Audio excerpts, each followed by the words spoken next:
जय गुरुदेव। एक बार स्वामी जी महाराज ने सत्संग में सुनाते हुए कहा कि मनुष्य हिंसा बहुत बड़ा अपराध है। मनुष्य शरीर शुभ कर्मों से मिलता है, कर्मों के भोग से प्रारब्ध बनता है। कृष्ण भगवान ने अर्जुन से कहा कि यह चींटा कितनी बार ब्रह्मा बन चुका है, लेकिन कर्मों का भोग ऐसा है कि यह चींटा बन गया। आपने जो किया है भोगना पड़ेगा। अच्छे विचार रहें, शरीर की हिफाजत हो जाए, कल्याण हो जाए, अच्छे कर्म बन जाए, यही बड़ा काम है। मनुष्य में अच्छे विचारों का आदान प्रदान प्रादुर्भाव तो होना ही चाहिए। घर गृहस्थी में जो काम करते थे वो एक दूसरे के जान के प्यासे बन गए। जीव हिंसा तो थी ही, मनुष्य हिंसा होने लगी। मनुष्य की हिंसा तो बहुत बड़ा अपराध। अब सब हिंसा पर उतारू हैं। चाहे कोई कितना भी क्रोधी हिंसक हो, पैर छू लो तो वह पानी पानी हो जाएगा। होशियारी से रहो तो दांव पेच दुनियावी असर नहीं हो सकता। सबको घर गृहस्थी में बहुत होशियारी से रहना चाहिए, नहीं तो इधर में भी परेशानी होगी और भजन भी छूट जाएगा। सत्संग के वचनों को याद करते रहोगे तो दया काम करती रहेगी। नम्रता में दया काम करती है। सुमिरन ध्यान भजन का रोज नियम बना लो। देखने वाले में भी देखकर हाव भाव विचार बदल जाते हैं कि यह नियम से बराबर भजन पूजा करता है। इस तरह से विचार भी ठंडे हो जाते हैं। गृहस्थी में होशियारी से रहो। चारों तरफ आग लगी हुई है। गांवों में हर जातियों में सबसे प्रेम भाव रखोगे तो ठंडक रहेगी।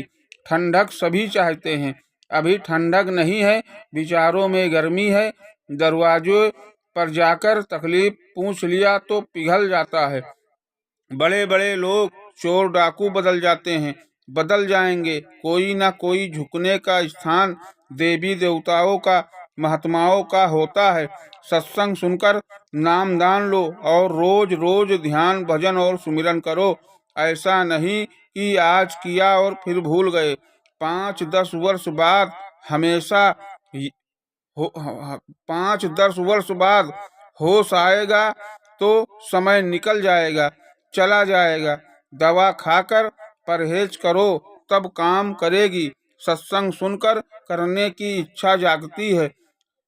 श्रमदान जो करते हो वह याद रहता है। महात्माओं के यहाँ मन, इंद्रियां और अंगों की सफाई के लिए कुछ न कुछ श्रमदान सेवा हमेशा रहती है।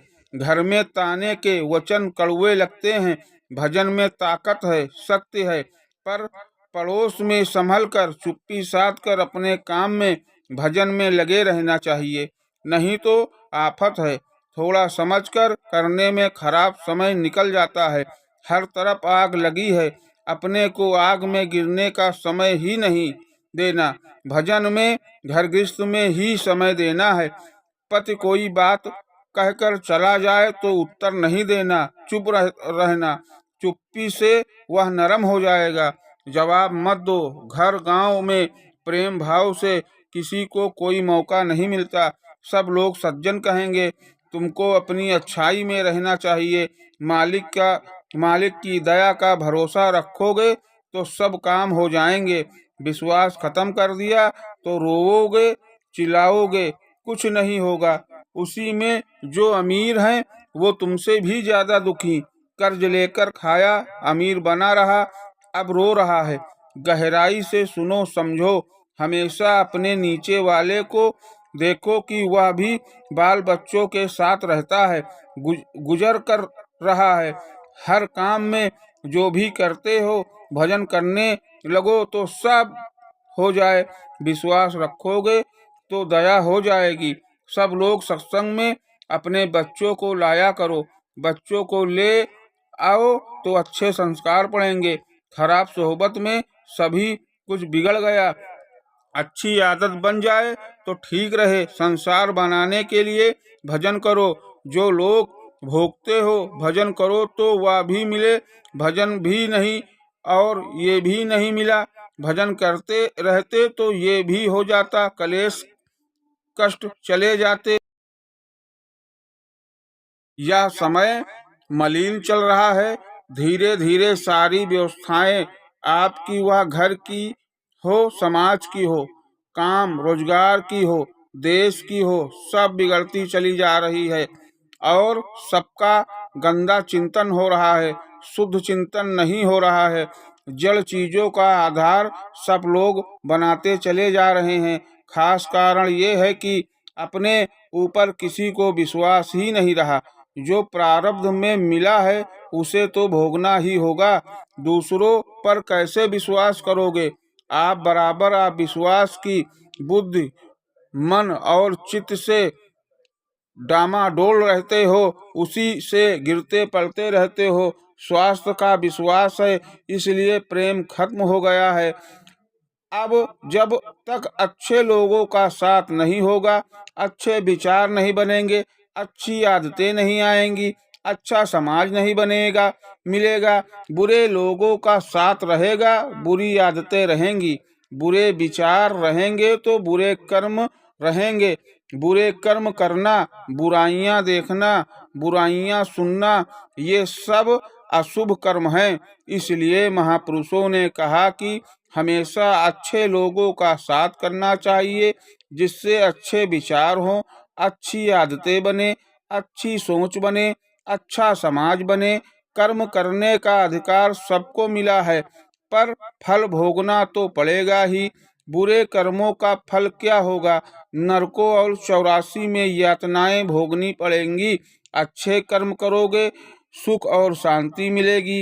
ये हमेशा याद रखो कि जो समय बीत गया वह अब आने वाला नहीं। श्वासों की पूंजी खत्म हो रही है धीरे धीरे, इसलिए इसको अच्छे कामों में लगाना चाहिए। तुम सेवा नहीं करोगे, प्यार मोहब्बत से नहीं रहोगे, विकारों से नहीं हटोगे तो मनुष्य जीवन का लाभ मिलेगा? क्या मिलेगा? मनुष्य जीवन का क्या लाभ मिलेगा? तुम्हें प्रभु का रास्ता कैसे मिलेगा? सत्संग कैसे मिलेगा? ऐसा नहीं कि तुम अपनी बुराइयों को समझते नहीं हो, पर तुम छोड़ नहीं पाते हो। समझते हुए भी इसी में फंसे रहते हो। तो बताओ बुराइयां कैसे दूर हों? तुम महापुरुषों के पास जाओ, उनको तुमसे कोई परहेज नहीं। वो चाहते हैं कि तुमने अब तक जो कुछ किया भूल से किया, अब उन कामों को छोड़ दो।